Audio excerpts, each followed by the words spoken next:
ఉపాధిని దెబ్బతీసే కొత్త ఉపాధి పథకం జి రామ్జీ చట్టాన్ని రద్దు చేయాలని అఖిల భారత రైతు కూలీ సంఘం నిర్మల్ జిల్లా ప్రధాన కార్యదర్శి జె రాజు డిమాండ్ చేశారు.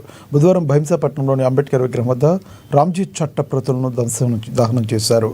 ప్రజలకు ఉపాధి కల్పిస్తున్న ఎంజీ నరేగా ఉపాధి పథకాన్ని రద్దు చేసి దాని స్థానంలో కొత్తగా జి రామ్జీ చట్టాన్ని తీసుకురావడం దేశంలోని పేద బడుగు బలహీన వర్గాల ఉపాధిని కేంద్ర ప్రభుత్వం దెబ్బతీయడమని విమర్శించారు.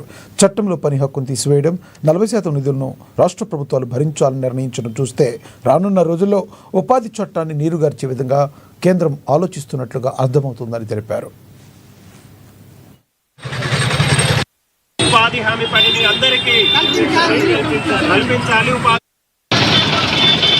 కేంద్ర ప్రభుత్వము తీసుకొచ్చిన పాత ఉపాధి హామీ చట్టాన్ని రద్దు చేసి కొత్తగా జి రామ్జీ అనే పేరు మీద చట్టం తీసుకొస్తున్నది. ఈ చట్టం వల్ల ప్రజలకు ఉపాధి కరువవుతుంది కాబట్టి అఖిల భారత రైతు కూలీ సంఘం మేము దీన్ని తీవ్రంగా ఖండిస్తున్నాం.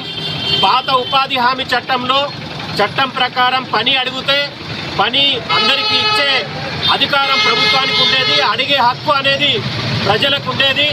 కానీ కేంద్ర ప్రభుత్వం తీసుకొచ్చిన కొత్త చట్టం వల్ల ఆ హక్కు అనేది పోతున్నది. అలాగే నిధులకు సంబంధించి కూడా రాష్ట్ర ప్రభుత్వాలు కూడా 40% నిధులు భరించాలని చెప్పి కేంద్ర ప్రభుత్వం ఆ చట్టంలో రూపొందించడం వల్ల రాష్ట్ర ప్రభుత్వ నిధులు అనేటివి రాకుండా రేపు కేంద్రం ఇచ్చే నిధులతోని పథకం నడవలేక రేపు ఈ ఉపాధి హామీ పని అనేది బంద్ అయ్యే పరిస్థితి వస్తుంది. కాబట్టి అలాగే మొత్తము దేశవ్యాప్తంగా కూడా అనేక మంది పేదలు ఉపాధి హామీ పని పైన ఆధారపడి జీవిస్తున్నారు. కాబట్టి ఉపాధి హామీ చట్టంలో ఉన్న వాటిని అలాగే ఉంచి ఇంకా పకడ్బందీగా అమలు చేయాలని చెప్పేసి అఖిల భారత రైతు కూలీ సంఘం తరఫున మేము డిమాండ్ చేస్తున్నాం.